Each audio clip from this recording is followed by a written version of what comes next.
नमस्कार दोस्तों, विज्ञप्ति पीसीएस के यूट्यूब चैनल पर आप सभी का स्वागत है। इससे पहले हम लोगों ने फांसीवाद पढ़ा था और देखा था कि इटली में मुसोलिनी को फांसीवाद को कैसे आगे बढ़ाया और वार्शोई की संधि जो प्रथम विश्व युद्ध के बाद हुई थी, उसमें इटली को बहुत ज़्यादा फायदा नहीं हुआ। तो कैसे वो वहाँ का नेता जो था मुसोलिनी उभर के सामने आया और उसको फांसीवाद को आगे बढ़ाने का मौका मिला और कैसे फिर वो तानाशाह बन गया था, ये सब रीजन हमने देख लिए थे। ठीक है, अब देखिए आज देखेंगे हम लोग नाजीवाद, है ना, और हिटलर। नाजीवाद और हिटलर जर्मनी में कैसे उत्पन्न हुए, कैसे उनको मौका मिल गया इतना बड़ा कि एक छोटा सा मतलब छोटा इंसान ही कह सकते हैं, क्योंकि सैनिक में वो भर्ती हुआ था हिटलर, और कैसे फिर इतना बड़ा तानाशाह बन के सामने आया। ठीक है, कैसे उसने जर्मनी को सेकेंड वर्ल्ड वॉर में ढकेल दिया। तो ये सारे रीजन आज हम लोग जानेंगे। और अब देखिए यूपीएससी का प्री हो चुका है, उसमें मेंस के लिए जो भी है अब ये तो टॉपिक आएगा ही, है ना। तो ये टॉपिक्स उनको बहुत फ़ायदेमंद रहेगा। और जो ये पीडीएफ दी जा रही है, ये पीडीएफ जरूर निकलवा के रख लें, क्योंकि ये शॉर्ट नोट्स हैं और बड़ी मेहनत के बाद बनाए गए हैं। तो आप लोग इनको एक साथ कलेक्ट करके और रख लीजिए, जब भी आपका प्री होगा यूपीएससी में भी और यूपीपीसीएस में भी सेम टॉपिक्स हैं, तो ये सब आपको काम आएंगे। ठीक है। और अब ये देखिए, ये नोट्स प्लस एनसीईआरटी से बनाए गए नोट्स हैं, तो देखना पड़ेगा। आप लोग ज़्यादा मेहनत ना करें, इसको निकलवा के जरूर रख लें। ठीक है। अब देखिए हम लोग पढ़ते हैं नाजीवाद। अब नाजीवाद कैसे जर्मनी में पनपा, इसके पहले के थोड़े से रीजन्स देख लेते हैं। ठीक है। तो रीजन्स क्या थे, हमने देखा था first world war. First world war में हमने क्या देखा था कि कौन कौन सी जो यहाँ पे मतलब कौन कौन से देश एक गुट में थे और कौन कौन से दूसरे गुट में थे। तो देखिए सेंट्रल के नाम से थी सेंट्रल कंट्री। सेंट्रल कंट्री क्योंकि ये सेंट्रल में है, तो इसमें कौन कौन थी जर्मनी थी और ऑटोमन साम्राज्य था और ऑस्ट्रिया था। तो गोवा के नाम से इनको याद रखिएगा। एक आप याद रख लोगे तो दूसरी याद हो जाएगी। अब आप लोग कहोगे ये तो बहुत आसानी से याद हो जाती, बहुत छोटा मैटर है। ये आज छोटा मैटर है, अभी हम लोगों ने हाल ही में पढ़ा है, इसलिए कुछ टाइम बाद यही गायब होने लगता है कि कौन से देश किसके साथ थे, है ना। तो ये गोवा याद रख लीजिए, एक पक्ष आपको याद रहेगा तो दूसरा पक्ष अपने आप याद आ जाएगा। ठीक है। तो ये थी सेंट्रल कंट्री। दूसरी के कौन थी, दूसरी थी यहाँ पे मित्र राष्ट्र। मित्र राष्ट्र थे कौन कौन, ये ब्रिटेन था और फ्रांस था और इसमें रसिया था। रसिया बाद में निकल गया था, तो इसकी जगह आ गया था सेंट्रल अमेरिका। ठीक है, यूएसए आ गया था, सेंट्रल अमेरिका नहीं, यूएसए। ठीक। अब यूएसए तो बहुत खतरनाक आदमी है। देखो, जैसे फर्स्ट वर्ल्ड वॉर स्टार्ट हुआ था 14 में और 18 में ख़त्म हुआ था, 4 साल कम से कम चला था। इन सब देशों की ये एक गलती रही थी कि उनको लग रहा था कि बहुत ही कम टाइम पे ये चलेगा, अभी निपट जाएगा।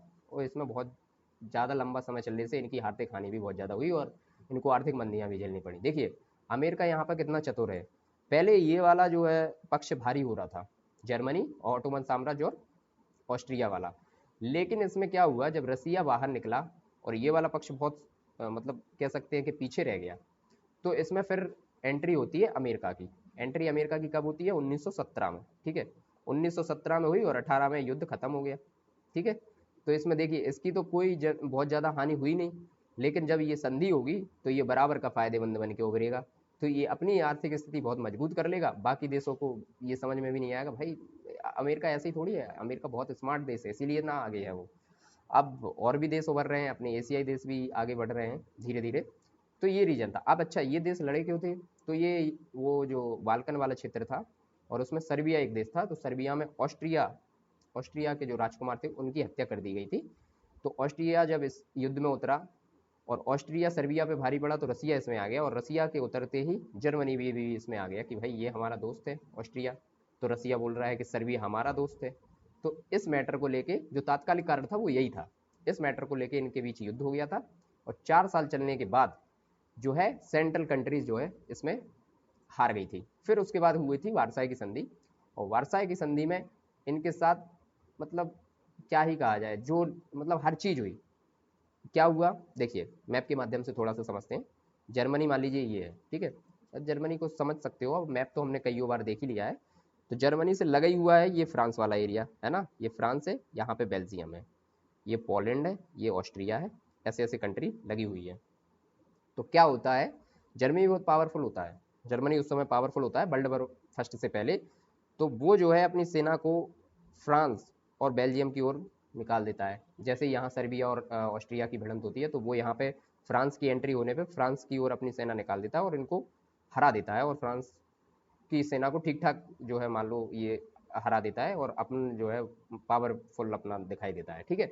तो क्या होता है यहाँ पे, जब ये पावरफुल दिखाई देता है तो ये वाला एरिया, तो फ्रांस तो ये मान ही लेता है कि ये तो बहुत, अगर आगे जाके हारा और युद्ध रुका और संधि हुई तो फ्रांस इसका बदला लेता है ठीक से वार्सोई की संधि में। ठीक है, तो वार्सोई की संधि मेनली और अन्य देशों से तो हुई ही थी, लेकिन जर्मनी को इसमें सबसे ज़्यादा धोया गया। ऑस्ट्रिया का तो जो हुआ तो हुआ ही, ऑस्ट्रिया उतना पावरफुल भी नहीं था उस समय, लेकिन जर्मनी बहुत ज़्यादा पावरफुल था और जर्मनी को ठीक ठाक इन्होंने यहाँ पर धो दिया। धो दिया कैसे, देखिए इसको फिर से मिटा लेते हैं और जर्मनी का एक नया मैप बनाते हैं। ठीक है, कैसे, यहाँ पे मान लीजिए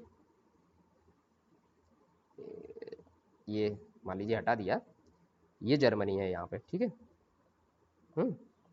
और जर्मनी जब हारा और वार्सोई की संधि हुई तो ये था फ्रांस, ये था बेल्जियम, तो ये वाला एरिया जो है फ्रांस ले लेता है यहाँ पे, और ये बेल्जियम यहाँ, ये ऊपर वाला एरिया जो है डेनमार्क भी यहाँ पर लगा हुआ है ना, और इंग्लिश चैनल के माध्यम से यहाँ पे फिर ब्रिटेन लगा हुआ है। तो डेनमार्क को भी कुछ कॉलोनीज दे दी जाती है इसकी, कॉलोनीज को ही लेके लड़ाई हुई थी। यहाँ पे लगा हुआ है पोलैंड, तो यहाँ ऑस्ट्रिया, तो पोलैंड को भी कुछ कॉलोनीज इसकी दे दी जाती है। तो इसका कुल मिला के ठीक ठाक नुकसान हो जाता है। नुकसान कितना होता है, देखिए इतना होता है, 10% इसकी पॉपुलेशन चली जाती है और 13% यहाँ पर इसका एरियाज चला जाता है। ठीक है, 25% इसका कोल चला जाता है यहाँ पे, और 75% यहाँ पर इसका आयरन चला जाता है। ठीक है, इतनी चीज़ें इसकी दे दी जाती हैं, तो कितना घाटा हुआ जर्मनी को। ठीक है, उसके बाद फिर यहाँ पे राइन नदी है, तो ये वाला एरिया हुआ यहाँ पे राइनलैंड, फ्रांस से जो लगा हुआ है, इस राइनलैंड वाले एरिया में इसकी सेना नहीं रखी जाती है, क्योंकि सेना, फ्रांस का कहना ये होता है यहाँ पर अगर सेना इसकी रहेगी तो ये कहीं ना कहीं कल फिर से अपनी ताकत मजबूत करके हम पे आक्रमण कर सकता है। तो राइनलैंड वाले क्षेत्र में इसकी सेना हटवा दी जाती है और वहाँ पे सेना मुक्त इसको रखा जाता है इस वाले एरिया को। और धीरे धीरे जो है इस वाले एरिया पे जब सेना ही नहीं है वहाँ पे, तो मतलब कब्जा करना कितना आसान रहेगा, और इसमें फ्रांस अपना कब्जा कर लेता है। तो अब ये सब चीज़ें जाने के बाद यही थी वर्साय की अपमानजनक संधि। ठीक है, अब देखते हैं आगे क्या कहानी होती है। तो जब जैसे ये संधि हो जाती है तो यहाँ का जो हम लोगों ने देखा था जब एकीकरण हो रहा था और बिस्मार्क ने यहाँ का एकीकरण किया था, तो बिस्मार्क ने यहाँ की जो पावर पूरी है सम्राट के हाथ में थी। ठीक है, तो सम्राट यहाँ का तुरंत जो है इस्तीफा दे देता है। ठीक है, कि मैं मतलब वो उसकी जिम्मेदारी नहीं लेता है और छोड़ देता है कि जो भी हुआ है गलत हुआ है, और मैं इस चीज़ को वो झेल नहीं पाता है और वो दे देता है इस्तीफा। तो फिर वहाँ पर क्या होता है, जैसे ही वो इस्तीफा देता है तो जर्मनी से युद्ध में हारा हुआ, आर्थिक मंदी जैसी चीज़ें चल रही हैं, और जब राजा वहाँ का सम्राट जो है इस्तीफा दे देगा तो वहाँ पर एकदम शून्य की स्थिति हो जाएगी, लीडर ही नहीं बचेगा एक तरीके से देखा जाए। तो उसी समय कौन आता है, वाइमर गणराज्य सामने आए। वाइमर एक एक संघ बनेगा और वो सामने आएगा। वो क्या रहता है, वहीं के जो कुछ लोग होते हैं वो तुरंत के तुरंत वहाँ पर एक वाइमन वो लाते हैं और वहाँ पे वोटर वोटर सबको बना देते हैं, वो महिलाओं को भी पुरुष को भी। ठीक है, और वो मतलब फिर लोग उनके विरुद्ध राष्ट्रवादी आंदोलन करने लगते हैं। क्यों करने लगते हैं कि उनको लगता है कि वाइमर ने, अब उन्हीं से होती है वाइमर, जब गणराज्य जब युद्ध चल रहा होता है प्रथम वर्ल्ड वॉर, सम्राट जब अपना इस्तीफा दे देता है तो वाइमर गणराज्य बहुत जल्दी में बनाया जाता है और वार्शॉय की संधि में बुलाया जाता है उसको। तो एक देखिए अब छोटा सा, जब यही मान लीजिए एक तरीके से ये न्यू बॉर्न बेबी है, तब अगर ये पैदा ही हुआ है, ये क्या संधि करेगा, इसमें लोगों को यही नहीं पता है कि क्या करना है, क्या मतलब कौन लीडर है कौन क्या है। कुछ लोग उस वाइमर गणराज्य वाइमर रिपब्लिकन के जाते हैं उस संघ के, और वर्साई की संधि में शामिल होते हैं, और जो जो उनसे कहा जाता है वो मुंडी नीची करके, क्योंकि हारा हुआ है, देखिए जो हार गया उससे तो कैसे भी वो मतलब बर्ताव किया जाए उसको, तो हाँ और ना ही करना है या मुंडी झुकाए रहना है।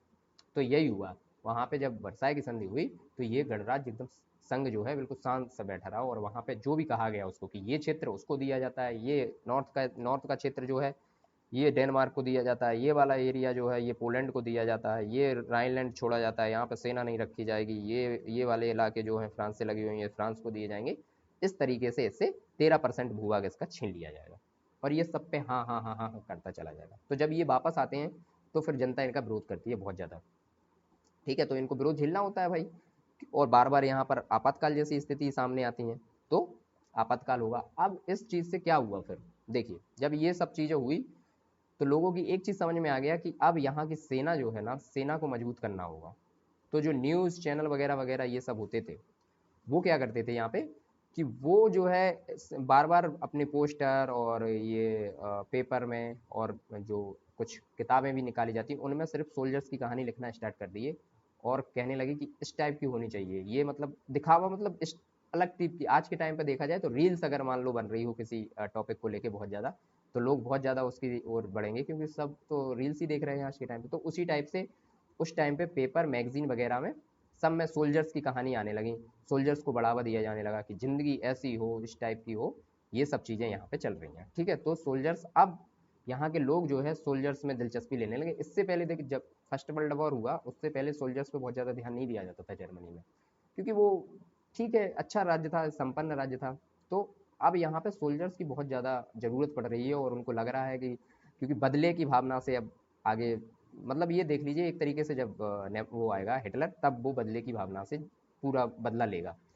तो अब यहाँ पे सेना तैयार हो रही है और ये सेना कहीं ना कहीं वो हिटलर की ही, मतलब ये देखिए एक तरीके से शुरुआत हो रही है, उसको एक बेस बन रहा है उसका। कहते हैं ना कि हम लोग बेस बनाते हैं एनसीईआरटी पढ़ के, वो एनसीईआरटी वाला ही मामला है ये। सेना तैयार हो रही है, अभी वो उसकी एंट्री नहीं हुई यहाँ पे, लेकिन सेना उसके लिए तैयार एक तरीके से हो रही है और इसी का यूज़ वो बाद में करेगा। ठीक है, तो मैगजीन में उनकी फ़ोटो निकाली जा रही है कि सोल्जर्स वाली ज़िंदगी होनी चाहिए, ये होनी चाहिए, वो होनी चाहिए। लोग खूब उसमें मतलब दिलचस्पी ले रहे हैं और खूब सेना में भर्ती हो रहे हैं। अब यहाँ पर क्या होगा, आर्थिक मंदी जैसी चीज़ें सामने आएंगी क्योंकि देखिए दो अभी नया देश आ रहा है, तो तो जो यहाँ पे आर्थिक मंदी तो आएगी ही, बेरोजगारी जैसी चीज़ें बढ़ेंगी, व्यापार भी कम होगा, उत्पादन भी कम होगा। तो फिर यहाँ पर आएगा, देखिए अमेरिका तो फिर ये जो है ना जर्मनी, ये फ्रांस से मना कर देगा कि भाई क्या है ना, जब ये संधि हुई इतना एरिया इससे ले गया गया, तो यहीं पर 6 अरब जो है यहाँ पर इससे यहाँ की करेंसी ली गई। 6 अरब, $6 बिलियन जो है लिए गए इससे। $6 बिलियन समझ रहे हो आप कितना ज़्यादा मतलब पैसा हो गया, $6 बिलियन उसको देना पड़ रहा था। तो उसके पास तो पैसा बचा नहीं था, उसने मना कर दिया जर्मनी ने कि भाई हम पैसा नहीं दे पाएंगे। तो पैसा नहीं दे पाएंगे तो फिर से मतलब ये दबाव बना कि उस पर फिर से कूटे जाओगे। तो फिर यहाँ पर एक डॉबस प्लान आया, डॉबस प्लान, डॉबस नाम का एक व्यक्ति थे अमेरिका में, वो नोबेल पुरस्कार भी उनको मिला था। तो वो जो है जर्मनी को ऋण देते हैं। वो ऋण थोड़ा ज़्यादा उस पर देंगे, लेकिन ऋण इसलिए देंगे, उनको भी पता है कि देखिए जर्मनी बहुत बुरी तरीके से पराजित हुआ है अभी, सारे देशों ने उनसे अपने अपना अपना बदला ले लिया है संधि के माध्यम से, जितना जिसका खर्चा हुआ है वो सारा उस पर थोप दिया गया है। तो वो कहाँ से देगा इतना पैसा, तो अमेरिका फिर आगे हाथ बढ़ाता है, कहता है कि भाई लो तुम हमसे पैसे ले लो, और पैसे ले लो और धीरे धीरे हमको लौटाना, अभी जो जो मांग रहा है उनको दे दो, और फिर तो तुम हमसे ऋण ले ही चुके हो। देखिए कितना मतलब बदलाव हो गया है। यूरोपीय कंट्री फर्स्ट वर्ल्ड वॉर से पहले सारी कंट्री इस लेवल पे आ चुकी थी, इतना डेवलपमेंट वहाँ पर हो गया था कि वो सारी कंट्री को पैसा देते थे। मतलब कह सकते हैं कि किसको जिसको भी ज़रूरत है तो वो मतलब ये जो यूरोपीय कंट्री हैं उनसे पैसा ले सकते थे। लेकिन अब फर्स्ट वर्ल्ड वॉर के बाद सीधा उल्टा हो गया है और अमेरिका इसी पावर का फ़ायदा उठा रहा है। अमेरिका यहाँ पर पावरफुल क्यों हो गया, उसका बहुत ज़्यादा घाटा भी नहीं हुआ है। 1917 में उसने एंट्री की है फर्स्ट वर्ल्ड वॉर में, 1918 में फर्स्ट वर्ल्ड वॉर रुक गया है, तो उसका तो पैसा बहुत ज़्यादा खर्चा हुआ नहीं है और फिर भी वो इस जो संधि हुई है उसमें भी बराबर के हिस्से पर रहा है, तो वो तो फायदे में रहा है। तो चलो यहाँ पे फिर डॉबिस प्लान आया, एक डॉबिस व्यक्ति जो नोबेल पुरस्कार विजेता था, उनने कहा कि हम जो है अमेरिका ऋण दे देगा। तो जर्मनी को भी लगा कि चलो भाई ले लेते हैं, क्योंकि जर्मनी की जो करेंसी है वो बहुत ज़्यादा यहाँ पे ख़त्म हो चुकी थी, बहुत ज़्यादा मतलब एक तरीके से गिर चुकी थी, इतनी गिर चुकी थी कि $1 के बराबर वहाँ की 24,000 जो है करेंसी थी। आप सोच लीजिए अब किस लेवल तक वहाँ पे करेंसी गिर चुकी है। तो यहाँ पे फिर रेट देता है अमेरिका, लेकिन बहुत ज़्यादा टाइम तक नहीं दे पाएगा, क्योंकि यहाँ पे फिर आ जाएगी 1929 की आर्थिक मंदी, अमेरिका में भी आर्थिक मंदी बहुत खतरनाक आएगी और वो इस समय इस पर हाथ उठा लेगा वहाँ से। तो अभी भी यहाँ पे परेशानी जर्मनी को आगे और आनी पड़ेगी। अब देखिए यहीं पर फिर क्या होता है, जब ये सब चीज़ें हो जाती हैं तो वाइमर जो साम्राज्य जो बनाया गया है, वाइमर गणतंत्र है ना, तो उसकी बड़ी अवहेलना होती है यहाँ पे, क्योंकि उसी पे थोपी जा रही है, जनता उसका बहुत ज़्यादा विरोध भी करती है कि भाई इसने करवाया है, इसने मान लिया। भाई वो तो वहाँ पे हारा हुआ खड़ा था, लेकिन लोगों को तो ये लग रहा था कि मैं होता तो ऐसा कर देता, हम होते तो ऐसा कर देते, पर होता कुछ नहीं है। जब हारा है फर्स्ट वर्ल्ड वॉर में कोई देश और उससे संधि हुई है और अपमानजनक संधि की गई है, तो उसमें वो बहुत ज़्यादा कुछ कर नहीं सकता था, उतना मजबूत भी नहीं था वो, ठीक है।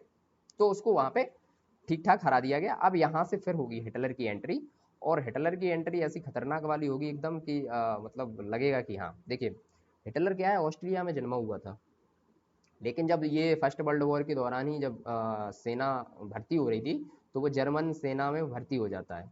देखिए उस समय एग्ज़ाम एग्ज़ाम तो होते थे नहीं, सीधा अगर आप योग्य हो, उसकी मतलब शरीर ठीक ठाक है तो ले लेते थे, तो हिटलर को वहाँ पे ले लिया गया, और ये सूचना वाले उस पर जो है रखा गया, ठीक है, सूचना वाले पोस्ट पे रखा गया, सूचना यहाँ से वहाँ पहुँचाता था सैनिकों के उसमें। तो ये एक बार फर्स्ट वर्ल्ड वॉर में बहुत बुरी तरीके से जख्मी भी हो गया, तो इसको वहाँ पे इसके लिए ये कहानी है, एनसीईआरटी क्लास 9th की क्लास जो एनसीईआरटी है उसमें दी हुई है ये सब कहानी, आप लोग को अगर लगे कभी टाइम बहुत ज़्यादा है तो पढ़िएगा उसको। तो इसने क्या किया वहाँ पे कि जो है घायल हो गया बहुत बुरी तरीके से, तो डॉक्टर ने कहा कि 15 दिन आराम करना पड़ेगा, उस समय फर्स्ट वर्ल्ड वॉर चल रहा था। तो ये 3 दिन में ही उठ के बोला, और जो बंधा हुआ था वो जो सब घाव वाव भरे हुए थे, पट्टी वट्टी हटाई, और फिर से पहुंच गया अपने वहाँ पे जिस पोस्ट पे था। उसने कहा भाई बहुत दिक्कत हो जाएगी मेरी, तो मतलब ये था इसके अंदर जज्बा पहले ही से था, और जर्मनी के प्रति बिल्कुल एकदम ईमानदारी से ये काम कर रहा था उस समय, ठीक है। तो ये जज्बा था, जज्बे की दम पे ये धीरे धीरे अपनी पोस्ट में इसकी बढ़ोतरी हुई, और जब ये हारा तब भी ये दोबारा जख्मी हो गया और फिर से हॉस्पिटलाइज हो गया, उसी समय वर्सोय की संधि हुई। तो इसको लगा कि यार मेरी वजह से हो, मतलब हर इंसान अपने ऊपर ही ले रहा था कि भाई मेरी वजह से हार गया, अगर मैं होता तो हारने नहीं देता, मैं की भावना तो हिटलर में थी, वो तो आगे दिखेगी ही। तो ये सब कहानी हुई। तो हिटलर वहाँ पे फिर जो है अ, आया, हिटलर की एंट्री हुई। तो हिटलर की एंट्री वैसी ही हुई जैसे कि देखा जाए कि एक बहुत बड़ी गवर्नमेंट अपने यहाँ भी बनी थी 2014 में, उसने बड़ी बड़ी बातें की थी, ऐसे ही ये बड़ी बड़ी वक्ता तो था ही, बेहतरीन वक्ता था, बहुत अच्छा बोलता था। तो ये मैं नहीं कह रहा हूँ भाई, ये जो क्लास 9th की एनसीईआरटी है इसमें इसके लिए खूब बातें लिखी हुई है। अगर चाहो तो मैं एक लाइन पढ़ देता हूँ कि देखिए इसमें लिखा है, पेज नंबर 57 बता भी देता हूँ, एनसीईआरटी नहीं तो वही अलग अलग पार्टियों के यहाँ पे बैठे हुए हैं, कुछ कांग्रेस को सपोर्ट कर रहे होंगे, कुछ बीएसपी को कर रहे होंगे, कुछ आम आदमी पार्टी को कर रहे होंगे, तो ये ना हो जाए कि मैं क्या बोल रहा हूँ। देखिए इसमें सीधी एक बात लिखी हुई है, हिटलर जबरदस्त वक्ता था, आज की सरकार भी जबरदस्त वक्ता है, मैं इसकी अवहेलना नहीं कर रहा हूँ, आपसे तुलना करवा रहा हूँ कि आपको याद रहे। उसका जोश और उसके शब्द लोगों को हिलाकर रख देते थे, ठीक है, ये पेज नंबर 57 पे लिखा है, आप लोग खुद देख लीजिएगा। और वह अपने भाषणों में एक शक्तिशाली राष्ट्र की स्थापना कर सकता था, इतनी ताकत थी। हिटलर ने राजनीति की एक नई शैली रची थी, वह लोगों को गोलबंद करने के लिए आडंबर और प्रदर्शन की अहमियत समझता था। मतलब देख रहे हो, आडंबर और क्या लिखा है इसमें, प्रदर्शन की अहमियत समझता था। और हिटलर के प्रति भारी समर्थन दर्शाने लोगों में परस्पर एकता का भाव पैदा करने के लिए बड़ी बड़ी रैलियां और जनसभाएं आयोजित की जाती थी। तो आज के टाइम पे भी तो यही होता है। तो आप अब इतना ही कहानी थी, ये मैंने आपको दिखा दी, आप लोग खुद जाके देख लीजिएगा, ठीक है। तो ये समझाने का मतलब ये था कि जैसे आज के टाइम पे नहीं कोई नेता निकलता है, काफिला निकलता है, 10 फॉर्चुनर 20 फॉर्चुनर इस टाइप की निकल गई, तो इस टाइप का उस समय भी था, भीड़ भीड़ दिखानी होती थी रैलियों में। आज भी देखिए, अभी लोकसभा के चुनाव चल रहे थे, बड़ी बड़ी चुनावी रैलियां चल रही थी, जिसकी रैली में जितनी भीड़ दिखती थी वो उतना मतलब जनता को बेवकूफ़ अच्छे से बना सकता था कि भाई देखिए हमारे में, चाहे फिर भले ही वो पैसे से दिलाई गई हो भीड़। तो वही क्षमता थी हिटलर के साथ, ठीक है, आप लोग समझ ही गए होंगे। ऐसा कुछ नहीं है कि मैं किसी पार्टी विशेष के लिए ये कह रहा हूँ, मैं हिटलर समझाने के लिए कह रहा हूँ, ठीक है। तो ये सब चीज़ें हिटलर के अंदर अच्छी थी। तो हिटलर की एक वहाँ पे पार्टी जो थी, वो हिटलर उसको ज्वाइन करता है पहले शुरुआत में, और जब पहला चुनाव होता है तो हिटलर 2.3% वोट हिटलर को मिलते हैं। तो वो उस समय उतना, मतलब देखा जाए तो उतना सपोर्ट उसको नहीं मिलता है जनता का। लेकिन फिर दोबारा वो पार्टी जो होती है उसको 37% वोट मिलते हैं। यही वो पार्टी है, कौन सी, नाजी पार्टी है ना, नाजी पार्टी यहीं से निकलती है। तो यहीं से हुई नाजी की स्थापना, और 37% वोट पाकर जर्मनी का प्रमुख बन गया, चांसलर वहाँ का जो हेड होता है वो जो है हिटलर बन गया। देखिए कहाँ से सेना के पद से, एक छोटे से पद से लेकर चांसलर तक वो आ गया है, तो कहीं ना कहीं उसमें कुब्बत थी। तानाशाह तो वो बाद में बना, बदले की भावना में बना, और फिर वो है कि वो जो उसको शक्ति मिली, पावर मिली, उस पावर को वो संभाल नहीं पाया। लेकिन कहीं ना कहीं देखा जाए तो वो एक योग्य व्यक्ति तो था कि एक इतने छोटे से पद को लेकर, और इतना मतलब उस समय बदलाव, इतना वर्ल्ड वॉर ये वो, उसमें भी वो अपने जो है धीरे धीरे अपने आप को ऊपर तक ले गया, और जाके जर्मनी का चांसलर बन गया। अब जब जर्मनी का चांसलर बना तब उसके पास पावर आ गई बहुत ज़्यादा। अब वो क्या करता है, विधायी अधिकार से बन गया है, पूरे विधायी अधिकार स्वयं के पास रख लेता है। और उसी समय जैसे ही वो चांसलर बनता है, जस्ट उसके 1 साल बाद वहाँ पे संसद में अग्निकांड की जो है एक बड़ी घटना हो जाती है। क्या होता है उस अग्निकांड में? उस अग्निकांड में सब कुछ खत्म हो जाता है जल के, ठीक है। तो क्या अब ये कहा जाता है कि ये अग्निकांड जो है ना वो हिटलर नहीं करवाया था। क्यों करवाया था? क्योंकि वो सीधा सीधा इससे बहुत सी चीज़ें कंट्रोल करना चाहता था। जब अग्निकांड हुआ तो उसने कहा भाई ये किसी अपने ही लोगों ने करवाया है, अपने बीच में जो नेगेटिव लोग हैं उन्होंने करवाया है। तो इससे उसका क्या पॉइंट निकल के आ रहा है कि वो यहाँ से जो है कम्युनिस्टों का अंत करेगा, ठीक है। और उसने कहा कि यहाँ पे जो मीडिया है वो मेरा सपोर्ट नहीं कर रही है, अगर मीडिया सपोर्ट करे तो उनको पकड़ना बहुत ज़रूरी है, मतलब मीडिया का अधिकार मुझे दिया जाए। तो लोग कहेंगे ठीक है कोई बात नहीं, तो ये भी हो जाएगा और मीडिया का अधिकार मीडिया भी उसी को मिल जाएगी, ठीक है। सेना जो है, सेना की फुल पावर उसके पास ही आ गई है, तो सेना भी उसको मिल गई। तो अग्निकांड से उसको ये 2 3 4 फायदे हो गए, ठीक। फिर वो क्या करता है, 1933 में यहाँ पर इनेबलिंग एक्ट लाता है और ये सब पर सबके लिए लागू होती है, ठीक है। फिर उसके बाद ट्रेड यूनियन समाप्त कर देता है। ट्रेड यूनियन समाप्त करने के बाद वो कहता है कि अब जो है विपक्ष रहेगा ही नहीं, एक पार्टी की सरकार रहेगी। एक पार्टी की सरकार से क्या होगा, सारे नियम कायदे सारे मेरे चलेंगे। और और और वो क्या करता है, शहर के बाहर बड़े बड़े मतलब वो बनवाता है हॉल टाइप के, और कम्युनिस्टों को पकड़ पकड़ के उन हॉल, बाहर से तो देखने में लगेंगे कि बहुत शानदार कोई कॉलोनी बनी हुई है, लेकिन वहाँ पे एक्चुअली में कम्युनिस्टों को ले जाके वहाँ पर मारा जाता था बहुत बुरी तरीके से। वो सब करता है। और उसके बाद वो, उसके दिमाग में ये भी आता है कि जो लोग हैं यहाँ पे, जो मतलब पैरालाइज्ड वगैरह हैं, जो विकलांग लोग हैं, इनको भी वो पकड़वा पकड़वा के मारने मारने लगता है, क्योंकि उसके पास पावर आ गई है। पावर, उसका दिमाग उल्टा चल रहा है कि वो सबको मरवाने लगता है।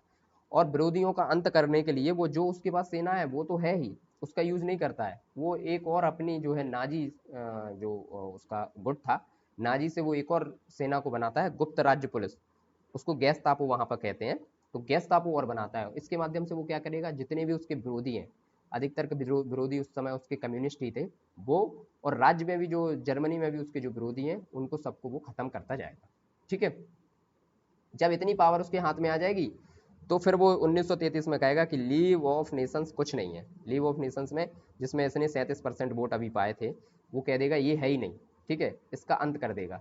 लीग ऑफ नेशंस से बाहर चला जाएगा, कहेगा जो भी हो अब मैं ही हूँ, लीग ऑफ नेशंस कुछ नहीं है।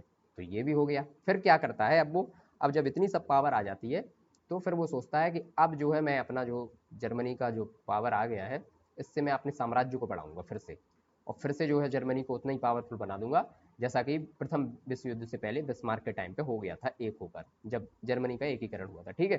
तो अब वो क्या करता है 1936 में, अब देखिए यहाँ से उसकी अकल जो है उल्टी स्टार्ट हो जाएगी, और अब यहाँ से स्टार्टिंग हो रही है द्वितीय विश्व युद्ध की, जो नींव है वो डाली जा रही है, ठीक है। इस पॉइंट पर अपन लोग ध्यान देंगे। 1936 में वो ऑस्ट्रिया पर अधिकार कर लेगा। देखिए फर्स्ट वर्ल्ड वॉर में ऑस्ट्रिया उसके साथ ही था, ऑटोमन साम्राज्य भी उसी के साथ था। तो इससे इंग्लैंड और फ्रांस को कोई भी दिक्कत नहीं होगी कि भाई ऑस्ट्रिया तुम्हारा ही था, ले जाओ, ठीक है, ऑस्ट्रिया ले जाएगा। इंग्लैंड इसलिए शांत बैठा रहेगा कि यार फर्स्ट वर्ल्ड वॉर में उसके साथ बहुत ज़्यादा ज्यादती हो गई थी, अमेरिका भी यही सोचेगा बहुत ज़्यादा दिक्कत हुई थी, तो उसको ले जाने दो। तो ऑस्ट्रिया पर वो आराम से अधिकार कर लेगा, क्योंकि वहाँ भी वही स्थिति थी जो जर्मनी में थी, चरमराई हुई थी। तो वो अपना साम्राज्य बढ़ाने के लिए ऑस्ट्रिया पर कब्जा कर लेगा। अब यहाँ से क्या करेगा, ऑस्ट्रिया के जस्ट बगल में ही देखिए, जैसे ये जर्मनी है, ये ऑस्ट्रिया है, इसके बगल में यहाँ पर आपको चेकोस्लोवाकिया मिलेगा, तो उस पर भी अधिकार ये कर लेगा 38 में, 2 साल बाद। तो इस पर भी कर लेगा, तब भी कोई किसी की कोई प्रतिक्रिया नहीं रहेगी। अब इससे कोई कहेगा कि भाई ये सब चीज़ें तो ठीक है, आपने साम्राज्यवाद आप कर रहे हो, तो ये ऐसे ही काम कैसे चलेगा, आपको कुछ बेहतरीन कार्य भी तो करने पड़ेंगे। बेहतर कार्य करोगे तभी तो राज्य मजबूत होगा, आर्थिक स्थिति तो अभी ऐसे तो बढ़ेगी नहीं। तो फिर क्या होगा, निर्माण कार्य करेगा वो, सड़क परिवहन को बढ़ावा देगा। और देखिए उसी समय पे फॉक्स वैगन की शुरुआत होगी। फॉक्स वैगन की जो गाड़ी आती है, इंडिया में भी आती है फॉक्स वैगन की गाड़ी, बढ़िया गाड़ी होती है। तो नेपोलियन का भी एक सपना था कि जर्मनी में हर एक इंसान के पास अपनी गाड़ी होनी चाहिए। तो ये कह सकते हैं एक तरीकों से कि गरीबों के लिए एक गाड़ी बनाई थी फॉक्स वैगन। हालांकि इंडिया में वो ठीक ठाक महंगी मिलती है, बहुत ज़्यादा सस्ती नहीं है। तो उसकी शुरुआत भी उसी टाइम पे हुई थी नेपोलियन के द्वारा, ठीक है। और फिर क्या होता है, 1 सितंबर 1939 को वो पोलैंड पर हमला कर देता है। देखिए अब यहाँ से स्टार्ट होगी सेकेंड वर्ल्ड वॉर की। कैसे, देखिए यहाँ पे पोलैंड था, पोलैंड को भी कुछ क्षेत्र जर्मनी का दिया हुआ था और पोलैंड को एक रास्ता भी दिया हुआ था यहाँ पे समुद्र के लिए, तो बीच में से ये रास्ता भी मिला हुआ था। अब ये पोलैंड पे जैसे ही कब्जा करता है तो फिर इंग्लैंड और फ्रांस दोनों के कान खड़े हो जाएंगे। क्यों हो जाएंगे कि इंग्लैंड, पोलैंड जो है वो जर्मनी के साथ था नहीं फर्स्ट वर्ल्ड वॉर में, तो अब यहाँ से कान खड़े इसलिए होंगे कि आज ये पोलैंड पर कब्जा कर रहा है, कल हम पे भी तो कर सकता है दोबारा से। तो यही एक इसकी भूल होती है कि बहुत ज़्यादा साम्राज्यवादी दिमाग ये लगा लेता है कि मैं सारे साम्राज्य को अपना मिला लूँगा, सब पूरा यूरोप का जो है छोटी छोटी कंट्री जो ये पूर्व क्षेत्र में है, ईस्टर्न वाली पूरी एरिया मैं अपना बना लूँगा। और सेकंड वर्ल्ड वॉर का कहीं ना कहीं यही कारण बनता है। जब सेकंड वर्ल्ड वॉर पढ़ेंगे तो फिर से इस पॉइंट को रखेंगे और समझेंगे उसको कि क्यों कारण बनेगा। ठीक है, 1940 में ये क्या करेगा, जब ऑस्ट्रिया पर कब्जा हो जाएगा, वहाँ पे ऑस्ट्रिया पे जब ये आएगा तो आपको याद होगा जब हम लोग पढ़ रहे थे अभी मुसोलिनी वाली नीति, फांसीवाद वाली, तो वो नाजी का विरोध करता है अंदर ही अंदर, ठीक है, लेकिन फिर एक टाइम बाद वो मिल जाते हैं वहाँ पर, और वहाँ पर जर्मनी और इटली का जो है धुरी बनती है। और फिर हमने एक पढ़ी थी जर्मनी, इटली और जापान की धुरी, यही सेकंड वर्ल्ड वॉर में साथ में रहेंगे, एक्सेस पावर इन्हीं को कहा जाएगा धुरी राष्ट्र की तरफ से। अब ये 3 कंट्री लड़ेंगे, वो हम आगे देखेंगे उसमें कि इटली तो कूटा ही जाएगा सेकेंड वर्ल्ड वॉर में, और जापान भी इसी समय क्या करेगा। देखिए अब क्या होगा, 1941 में रूस पर फिर हमला कर देगा। ये पोलैंड ले लिया, पोलैंड के आगे रूस लगा हुआ है, तो पोलैंड से आगे ये रूस पर कब्जा करने के लिए जाएगा। लेकिन देखिए रूस से क्या होगा इसका, मान लीजिए ये है जर्मनी, ये पोलैंड, और ये रूस वाला एरिया थोड़ा बड़ा सा है ना। तो यहाँ से जर्मनी से इसकी सेना जो जाएगी ये पोलैंड को जीतेगी, उसके बाद फिर जाएंगी यहाँ पे रसिया को जीतने, ठीक है। तो जैसे रूस में जाएंगी तो यहाँ की सेना इससे लड़ेगी नहीं, यहाँ की जो सेना होती है वो धीरे धीरे यहाँ पीछे की ओर जाएगी, ठीक है। और पीछे की ओर जैसे ये वहाँ के एक शहर पे हमला करेगा तो सेना फिर यहाँ से एकदम से आगे बढ़ेगी, जब तक हिटलर की आधी सेना ठंड से, बहुत ज़्यादा ठंड पड़ रही होती है उस समय, टाइम गलत चूज कर लेता है हिटलर, ये उसकी सबसे बड़ी भूल होती है अपने जीवन काल की। और वो जो है आधी सेना अपनी वैसी गायब हो जाती है, और फिर ये रूस की, क्योंकि देखिए रूस भी इतना छोटा देश नहीं था उस समय, पावरफुल देश थे, और वो भी कहीं ना कहीं फर्स्ट वर्ल्ड वॉर से साइड हो गया था आधे में, तो कुछ तो बच ही गया था उसका।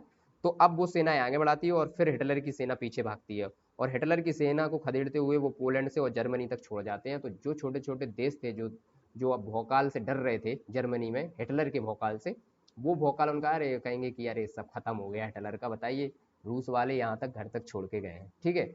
और इसी समय क्या होगा, यहाँ पे जो इंग्लैंड बसा हुआ है ये जो है हवाई हमले स्टार्ट कर देगा, और इसी समय पे फिर फ्रांस जो है ये भी घुस के यहाँ पे राइनलैंड वाले एरिया को चीरते हुए ये भी हमला कर देगा। तो तीनों चारों ओर से फिर से उस पर कुटाई हो रही है। और इसी समय जापान का क्या रहेगा कि जापान जो है अमेरिका के जो छोटे छोटे द्वीप हैं उन पर, पार्ल हार्बर है जो, उस पर हमला कर देगा, और उसी के फिर वो विरोध में अमेरिका ऐसा करेगा कि पूरी उससे दुनिया में दहशत हो जाएगी। वो हिरोशिमा और नागासाकी पर जो है परमाणु बम से हमला कर देगा जापान वाले पे, और जापान भी वहाँ पे बहुत बुरा फंस जाएगा। तो ये तो है ही। अब क्या है, नस्लीय श्रेष्ठता की इसमें भावना आती है, और यहूदियों का तो ये दमन कर ही रहा है पूरे तरीके से, और डार्विन के विकासवाद को ये मानता है, सर्वाइकल ऑफ द फिटेस्ट को आधार बनाया इसने, ठीक है। और यहाँ पर क्या बदलाव किए, पाठ्य पुस्तकों में परिवर्तन करवाया, बच्चों की जो है एटीट्यूड में चेंजिंग लाने के लिए इसने प्रयास किया, और महिलाओं को नॉर्डिक आर्यन की नस्ल को बढ़ाने के लिए पुरस्कृत किया कि नॉर्डिक आर्यन को हम मानते हैं, बाकी सबको इसने मरवा दिया, कटवा दिया। मतलब जितना हमारे इधर MIC, मतलब जो मिथाइल आइसोसाइनाइड गैस लीक हुआ था 1984 में, उसमें जितने लोग नहीं मरे थे उससे ज़्यादा इसने लोग जर्मनी में ही मरवा दिए थे, जो कि बस कहीं ना कहीं से वो पैरालाइज थे ये कह सकते हैं, या फिजिकल डिस्टर्ब थे, उन सबको मरवा दिया। और भाषा मीडिया और का इसने बेहतर प्रयोग किया, क्योंकि मीडिया को तो इसने अपने अंडर में कर ही लिया था, ठीक है। उसके बाद फिर ये उस समय मुसोलिनी को बहुत बुरी तरीके से वहाँ पे मारा जाता है इटली में, इटली की जनता उसको पकड़ के सड़कों पर घसीटती है और घसीटती है, और मर जाता है वो। उसके बाद भी उसमें एक महिला 6 गोली सिर में उसके में मारती है, इतनी खुन्नस हो जाती है मुसोलिनी से इटली में लोगों को। और उसके बाद लोग उसको लाते मारते हैं चेहरे पे। तो ये सब चीज़ें देख के हिटलर डर जाता है और हिटलर तो ये सोचता है कि मैंने तो इससे भी ज़्यादा बुरा किया। तो ये सब चीज़ों को देख के और वो अपने आप को गोली मारकर अपना अंत कर लेता है। तो ये थी हिटलर की कहानी। आशा करता हूँ कि हिटलर की कहानी आप लोगों को सबको बेहतर लगी होगी। अब हम द्वितीय विश्व युद्ध में एंट्री करेंगे और द्वितीय विश्व युद्ध के बाद फिर शीत युद्ध पढ़ेंगे और इसके बाद फिर हम लोग जो है वर्ल्ड हिस्ट्री को यहीं पर रोकेंगे। उसके बाद आपकी वर्ल्ड मैपिंग स्टार्ट करवाई जाएगी। तो वर्ल्ड मैपिंग के लिए भी तैयार रहिए, क्योंकि अब बहुत जल्दी मेंस के जो जितने टॉपिक हैं वो सब कवर होने के बाद बहुत जल्दी प्री का भी स्टार्ट करना पड़ेगा कुछ ना कुछ। तो सबसे पहले मैपिंग का आइडिया रखा गया है कि मैपिंग आपको वर्ल्ड हिस्ट्री के बाद मैपिंग सबसे ज़्यादा इंपॉर्टेंट एरियाज लग रहा है। तो मैपिंग भी आपकी स्टार्ट होगी। तो आप लोग मैपिंग को जरूर देखें, 2 दिन में आपकी मैपिंग की क्लास स्टार्ट हो जाएगी। तो ठीक है दोस्तों, आज की क्लास अपन लोग यहीं पर रोकते हैं। धन्यवाद।